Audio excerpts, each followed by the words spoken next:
Bueno, como les contaba, hoy hacía una cuenta a la mañana y la última reunión unida que tuvimos presencial fue el 14 de marzo del año pasado. Si mis cálculos no son errados y mi agenda no me miente.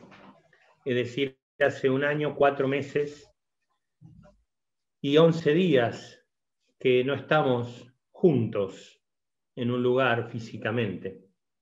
Algunos, gracias a Dios, hemos comenzado a poder tener algún tipo de encuentro. Y no queremos dejar de dar gracias a Dios por esta posibilidad que tenemos de conectarnos de esta manera. Pero esta semana a esta cuenta se me sumó una reflexión que leí en algún lugar donde comparaba esto del Zoom como si un esposo se tuviera que ir de viaje muy lejos y por varios meses, y la única manera de tener comunicación con su esposa fuera a través de este medio, lo cual sería una bendición, porque la podría ver, la podría escuchar, a él lo podrían ver, a él lo podrían escuchar. Pero es innegable que tanto uno como el otro preferirían estar juntos. Y creo que es lo que nos sucede a nosotros. Nos gusta todo esto, pero no vemos la hora de que dejemos de usar este medio para comunicarnos. Que esto sea un medio circunstancial, para que de pronto alguna reunión puntual, algunos que están un poco más lejos, puedan de alguna manera comunicarse con nosotros. Pero tenemos que interiormente luchar para volver a vernos, a estar juntos. Porque no sé ustedes, pero uno comienza a acostumbrarse a no tener que viajar tanto. Aquellos que saben dónde vivo, 30 kilómetros del Zoom, me resulta mucho más cómodo hoy, quizás conectarme a través de este medio. No debemos acostumbrarnos. La presencialidad, el estar juntos, es mucho más que poder abrazarnos, tocarnos. Hay una realidad espiritual en la presencia de dos o más juntos. Está Cristo entre nosotros. Y yo los quiero animar a que realmente oremos para que podamos en un tiempo, el que el Señor determine, porque todo esto está bajo su soberanía, sea un buen momento para poder encontrarnos. Bueno, me han pedido poder continuar con las charlas. Estamos ya habiendo arrancado el módulo 4 de los relacionamientos. Estamos hablando de los relacionamientos, como he dicho en otras oportunidades, en un tiempo muy particular de relacionamiento, donde hay distancias, donde realmente no podemos estar juntos. De a poco lo estamos haciendo y eso es una bendición. Quisiera primeramente recordar algunos puntos de lo que hemos visto hasta ahora. Lo voy a hacer breve para que no insuma demasiado tiempo, pero me gustaría recordar que somos iglesia porque somos llamados por Dios. No somos iglesia por otro motivo. Dios nos ha sacado del mundo, nos llamó en un determinado momento a cada uno de nosotros en forma individual, nos escogió en forma individual. Dios no agarró una pala y la metió en un grupo de personas y sacó a un grupo de personas. Nos escogió uno a uno y nos llamó a ser parte de esa iglesia. Y ese camino comenzó con dos cosas: fe y arrepentimiento. La fe es un don de Dios, el arrepentimiento es una actitud que tomamos nosotros. El confesar nuestros pecados, el arrepentirnos de él, el apartarnos de esos pecados, nos acercó una nueva vida que comenzó en el bautismo, cuando fuimos sumergidos en el agua, muriendo a esa vieja vida y naciendo a una nueva vida, librados del poder de las tinieblas, por esa cruz, por ese bautismo, y llevados a una nueva vida en un reino en donde Cristo es el Señor. Dejamos de estar bajo la potestad de las tinieblas y pasamos a formar parte del reino de Dios.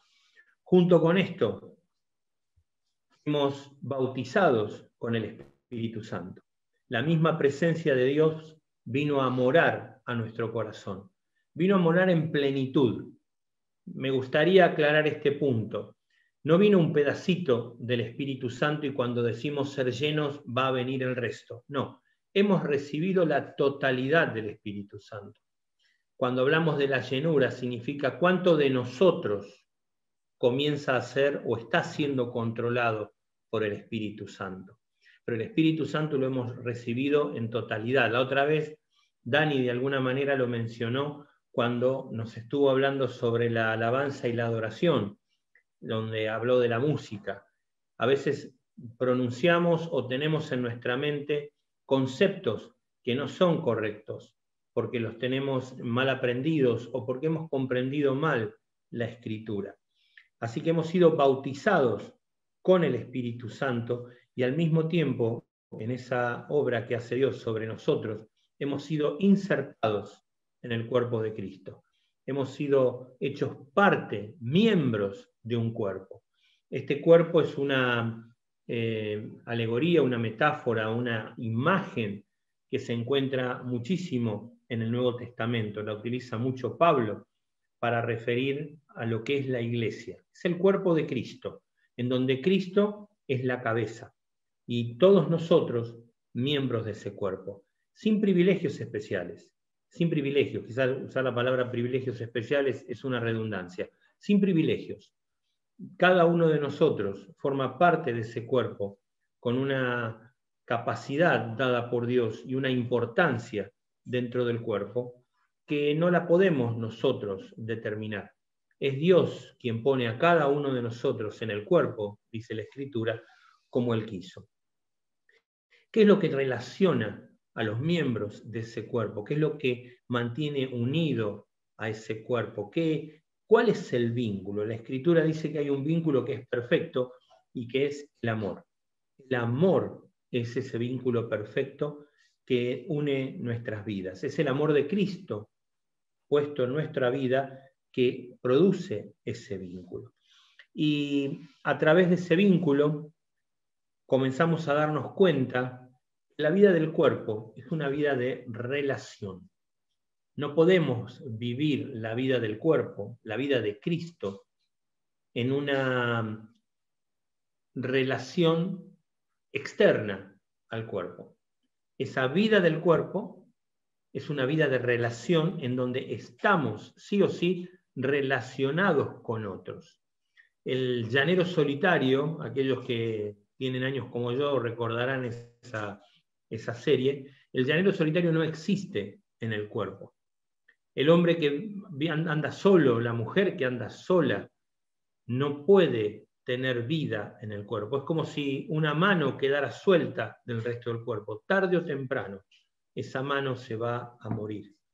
Así que la vida del cuerpo es una vida de relación. Y dentro de las relaciones, estábamos viendo en estas semanas la relación coyuntura-discípulo. Y nuevamente se utiliza una imagen del cuerpo humano, la coyuntura.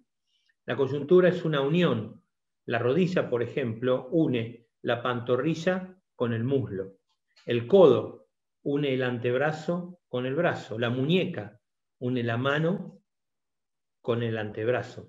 Es una imagen de lo que tenemos. La coyuntura cumple distintas funciones en nuestros relacionamientos. Y vamos a mencionar algunas de esas relaciones. Quizás las que entendemos son las más trascendentes, las más importantes. Una de ellas, lo hemos estado viendo algunas semanas atrás, es la de unir. Efesios 4:16, lo voy a leer, no los quise anotar, dice que todo el cuerpo, bien concertado y unido entre sí por todas las coyunturas. Es decir, la función de la coyuntura es unir una parte del cuerpo con otra. No es lo más importante la unión. en el sentido de que la coyuntura sea la cabeza. No, la coyuntura une. ¿Qué función cumple? Tiene la responsabilidad de unir a ese discípulo con el resto del cuerpo, a través de la coyuntura. Obviamente eso va a implicar que la coyuntura esté unida al cuerpo. Y esa es la gran responsabilidad que todos tenemos, cada uno de nosotros unido al cuerpo, para que aquellos que están unidos a nosotros se unan también al cuerpo. La función de la coyuntura es también la de nutrir, dar el alimento. Efesios 4:12 dice, hablando de los ministerios que hay en la iglesia, dice, a fin de perfeccionar a los santos para la obra del ministerio, para la edificación del cuerpo de Cristo. Es decir, cuando nosotros comenzamos a formar parte de ese cuerpo, necesitamos ser nutridos, alimentados, tenemos que crecer. Si una parte del cuerpo no crece, algo está fallando, hay algo que no anda bien. Si nosotros viéramos a una persona cuya alguna parte del cuerpo no está creciendo, hay algo que está faltando, le está faltando nutrición, hay una enfermedad, pero en referencia a lo que estamos viendo, la nutrición es sumamente importante. ¿Con qué se nutre? Con el único alimento realmente importante, la palabra de Dios. La palabra de Dios es la nutrición que nosotros necesitamos. Allí está contenido todos los nutrientes que necesita el discípulo para crecer. Y ya vamos a ver más adelante, tiene todos los nutrientes para que ese discípulo después se transforme también en alguien que nutre. Si no tenemos nutrición, si no retenemos la palabra en nuestro corazón, lamentablemente no tenemos nada para dar. Lamentablemente no podemos transmitir la vida de Cristo, porque la vida de Cristo es la vida que se transmite a través de la palabra de Dios. ¿Qué otra función cumple la coyuntura? La coyuntura cumple la función de sostener. Y me gustó esta imagen, porque no es que hay una mano suelta sostenida por otra. Son dos manos que se sostienen mutuamente. También allí en Efesios 4:16, hablando de las coyunturas, dice las coyunturas que se ayudan mutuamente según la actividad propia de cada miembro. La función de la coyuntura es sostener al discípulo, pero a su vez la coyuntura es sostenida por alguien, porque, como dijimos al comienzo, esa coyuntura tiene que estar unida también al cuerpo. Así que hasta aquí tenemos tres cosas. Por un lado tenemos unión, tenemos nutrición y tenemos sostén. Tres funciones que la coyuntura tiene que cumplir. También, y lo hemos estado viendo en esta semana, la coyuntura cumple la función de proteger. Hay un texto en 1 Tesalonicenses, versículo 1, 7, que dice así.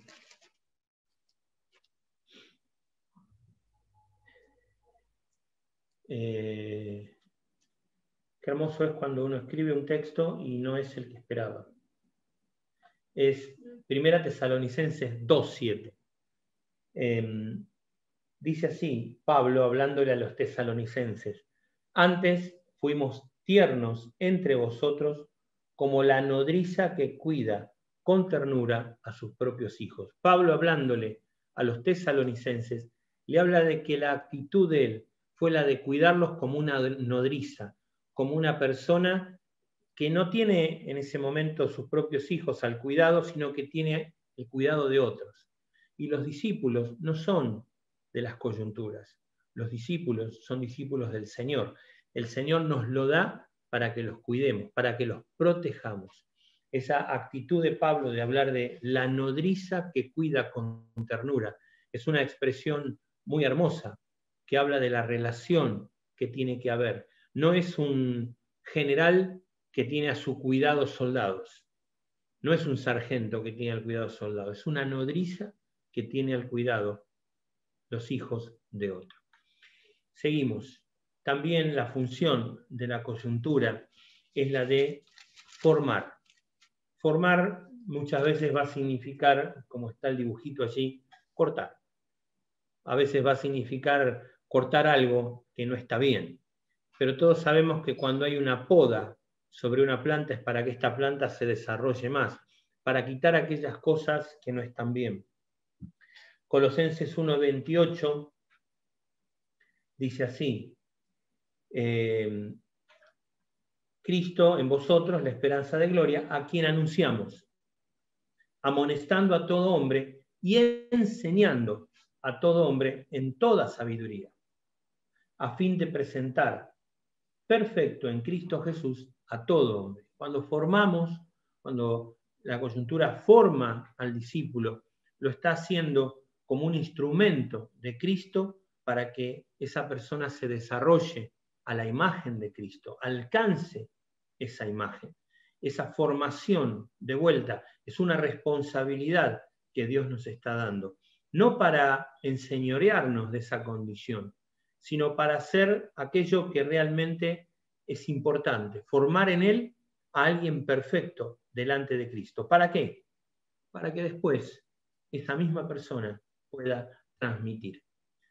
Como un abuelo transmitió a su hijo y al nieto, de esa manera Dios nos está pidiendo a nosotros que formemos y que enseñemos a transmitir. En definitiva, yo diría que este es el punto más importante, es el punto más trascendente, es hacia donde deberíamos apuntar todos los que de alguna manera estamos con alguna persona bajo nuestra responsabilidad, y todos a la larga la deberían tener, es la de que esa persona pueda transmitir.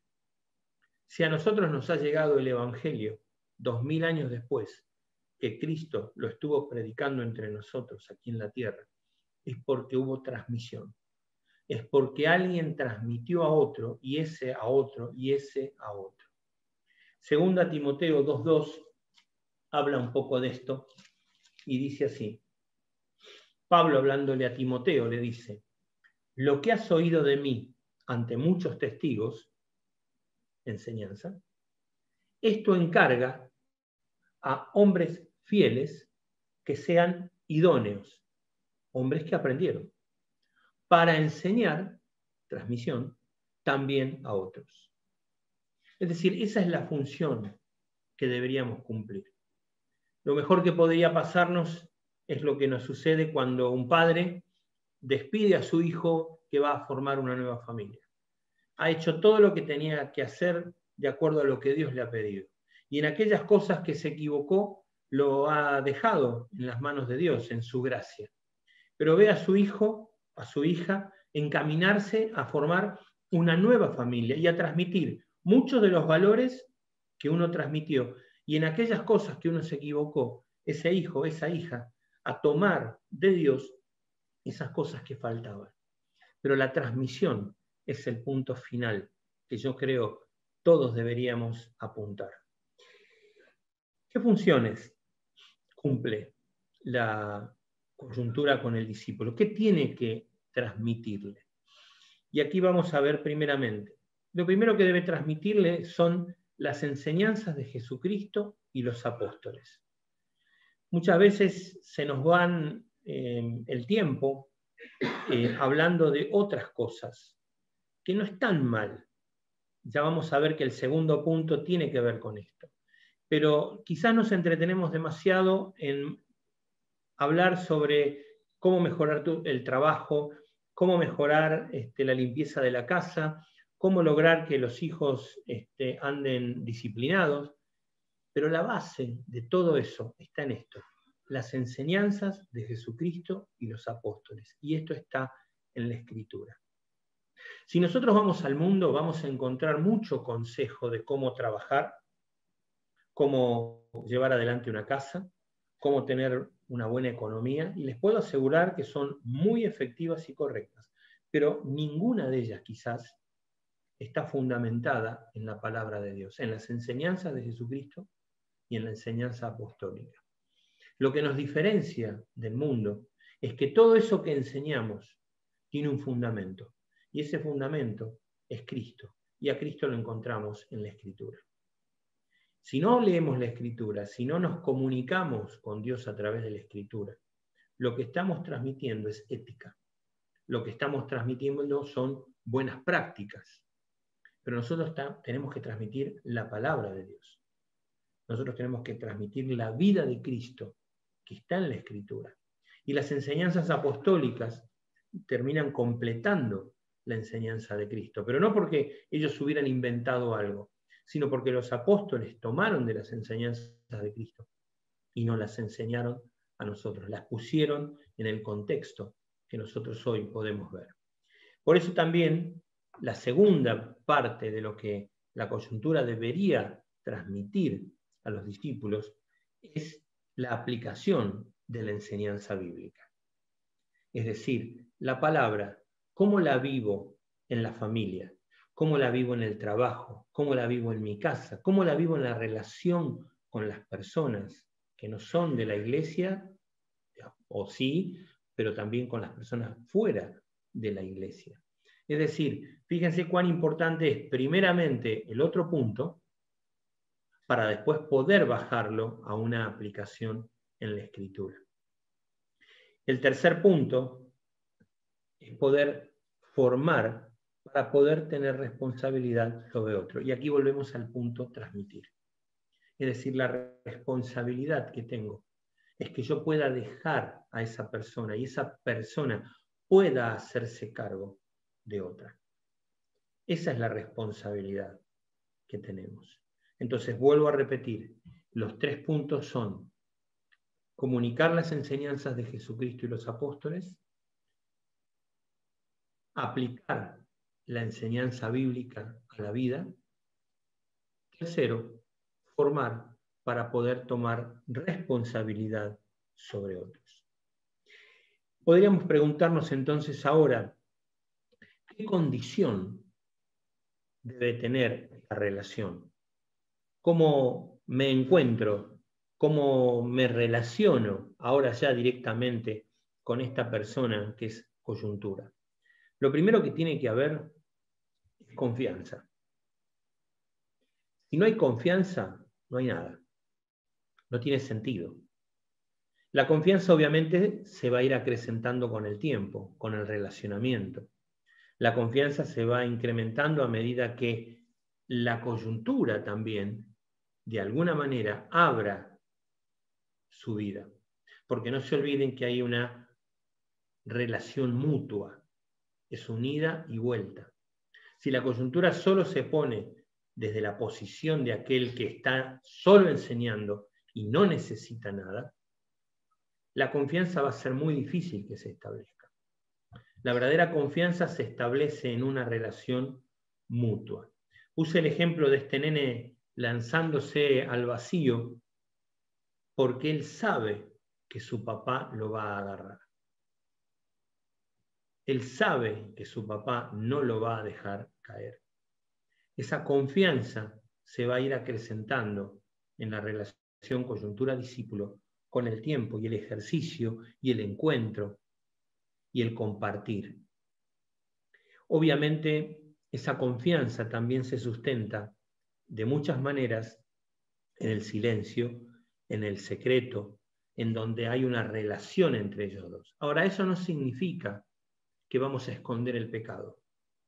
Eso no significa que no vamos a confrontar y, si es necesario, acompañar a esa persona a que reciba la disciplina que corresponde a lo que ha sucedido. Pero esa confianza parte del hecho de que si yo estoy abriendo mi vida, si yo estoy exponiéndome, debo poder encontrar en el otro una persona que pueda escuchar, cuya boca me pueda aconsejar, pero que media hora después no esté transmitiendo a medio mundo qué es lo que hemos hablado. Esa confianza es muy importante. Si no existe esa confianza, no existe una verdadera relación. No existe realmente lo que Dios quiere formar entre el discípulo o entre los discípulos, coyuntura discípulo. Lo siguiente que tiene que haber es amistad. Cuando hablamos de amistad, estamos hablando de una relación franca, que comparte muchas cosas. Es una relación en donde encontramos puntos que nos pueden ser comunes. Es una relación fresca. Es una relación que se va acrecentando, que se enriquece con poder compartir cosas comunes. Puede ser salir de vacaciones, puede ser tomarse un fin de semana juntos, puede ser compartir un momento de un asado, un momento de un café, distendidos, charlando de situaciones. Esa relación de amistad también se va formando, no es instantánea. No es algo que a la larga se va a formar mágicamente. Se forma por la presencia de Cristo entre nosotros. Jesús les dijo a sus discípulos: vosotros sois mis amigos si hacéis lo que yo os mando. Los trató de amigos, no de siervos. Después de 3 años de estar caminando juntos para Jesús, ellos eran amigos. Ellos eran muy cercanos a su vida. La relación coyuntura-discípulo también tiene que tener servicio. Tengo que poder estar asistiendo a mi hermano en un sentido y en el otro. El servicio es la expresión del ser, como bien dijo hoy Lucas.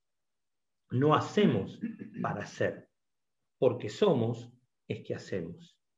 Y no tenemos alternativa, porque nos sale en el corazón estar dispuesto a servir a mi hermano por el hecho de que entiendo de que mi hermano es hijo de Cristo, que mi hermano necesita ser servido, que cuando sirvo es como si estuviera sirviendo a Cristo. Entonces, en esa relación discípulo, coyuntura, tiene que haber también servicio. Y tiene que haber también ayuda mutua. No es el discipulador sirviendo al discípulo, o el discípulo sirviendo al discipulador. No es o, es y. Es en un sentido y en el otro. La ayuda es mutua. La tarea en el reino no se puede hacer solo. Lo dijimos al comienzo. Estamos unidos a un cuerpo. Y quien está como coyuntura mía, está muy cercano a mí. Necesita también mi ayuda y yo le quiero servir. Y la coyuntura quiere servir al discípulo. Entonces la ayuda es mutua, es unida y vuelta. Repetimos estas 4 cosas para tenerlas presentes. Confianza, amistad, servicio y ayuda mutua. Cuando lo vean en el cuadernillo está un poco más extendido y tiene apoyatura en la escritura. Vamos ahora a mirar cómo considerar las enseñanzas de la relación coyuntura-discípulo. Este tema es interesante porque hay 3 actitudes, les llamaría consejos, enseñanzas que podemos recibir de la coyuntura. Toma 3 formas: palabra del Señor, consejo de sabiduría u opinión. Vamos a extendernos un poquito, vamos bien con el tiempo. La palabra del Señor. Hay un texto que está en 1 Corintios 7. El texto habla de un tema en particular, pero no es el tema el que yo quiero resaltar, sino la manera en que Pablo lo presenta. Pablo dice en 1 Corintios 7:10, mando no yo, sino el Señor. Es decir, Pablo está identificando que lo que está diciendo en ese momento, no importa cuál es el tema, porque no viene al caso, es una palabra del Señor. No es una idea de él, es una palabra del Señor. Y como dice la Escritura, toda palabra de Dios es limpia. Esto está en Proverbios 35 y parece una forma media extraña de denominar a la palabra de Dios. Y me gustó mucho cómo figura en la versión Biblia de las Américas. Probada es toda palabra de Dios. Y la palabra probada hace referencia al oro cuando ha sido calentado, fundido y demostrado que es oro. La palabra de Dios es oro. La palabra de Dios tiene poder. La palabra de Dios es limpia, está perfecta, no tiene error alguno. Y esa palabra, cuando es transmitida, va a cumplir la función para la cual fue emitida, enviada. Y como dice también en el Nuevo Testamento, en 2 Timoteo 3:16, Toda la Escritura es inspirada por Dios, inspirada en el sentido de que es emitida por la boca de Dios, soplada por la boca de Dios. Entonces, cuando yo recibo, como decía acá Pablo, mando, no yo, sino el Señor, yo no tengo que ver a una persona quien me está diciendo lo que me está diciendo, yo tengo que verlo al Señor. Por eso la fuerza que tiene la palabra del Señor. Podríamos dar como ejemplo cuando la palabra del Señor dice que no nos unamos en yugo desigual. Cuando dice que dos personas que quieren comenzar una vida matrimonial, un hombre, una mujer, quieren comenzar una vida matrimonial, la palabra dice que no se unan en yugo desigual, es decir, que los dos tienen que ser discípulos del Señor. Que no puedo tener una relación futura de matrimonio con una persona que no está siguiendo al Señor. Y no es opcional, lo dice la palabra de Dios. No os unáis a yugo desigual. Ahora, también hay palabras que vamos a decir como coyunturas, que es un consejo de sabiduría, y el mismo texto de 1 Corintios lo menciona. Pablo dice, yo digo, no el Señor. Un consejo. Es un consejo fruto de años de caminar con el Señor. Es un consejo fruto de haberse equivocado muchas veces en el camino del Señor. Ese consejo es un consejo de sabiduría. ¿Puedo o no tomarlo? En general deberíamos decir que un consejo de sabiduría está fundamentado en la palabra. No puede ser algo fuera de la palabra. No puede ser algo que contradice la palabra. Entonces, ese consejo de sabiduría, si está fundamentado en la palabra, es casi seguro que es para seguirlo. Pero tengamos esa libertad de poder decir, bueno, en esto entiendo que Dios para mi vida está pidiendo otra cosa. Yo como coyuntura no puedo imponerlo.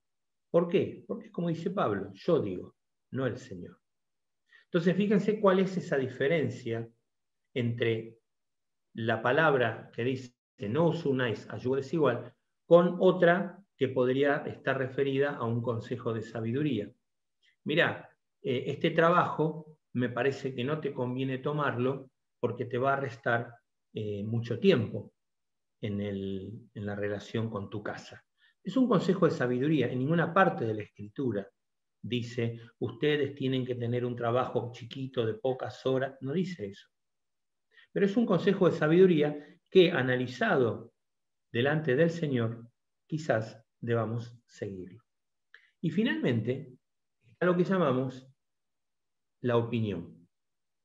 Hay un texto en 1 Timoteo 5:23 donde Pablo le dice a Timoteo, ya no bebas agua, sino usa un poco de vino por causa de tus afecciones estomacales que aparentemente tenía Timoteo. Es una opinión, no tiene por qué ser seguida, no tiene por qué ser obedecida. ¿Qué compro? ¿Un auto grande o un auto chico? Y yo te voy a dar mi opinión. Yo te voy a decir, mira, me parece mejor que compres un auto grande. O no, comprar un auto chico. Lo que pasa es que así vas a pagar menos seguro. No importa. Es una opinión. Es una idea que uno tiene y que está transmitiendo a otro. Así que acá también tenemos tres cosas a recordar. Hablamos de la palabra del Señor, hablamos del consejo de sabiduría y hablamos de la opinión. Tres cosas que podemos recibir cuando alguien nos está aconsejando. Ya estamos llegando al final, no se asusten.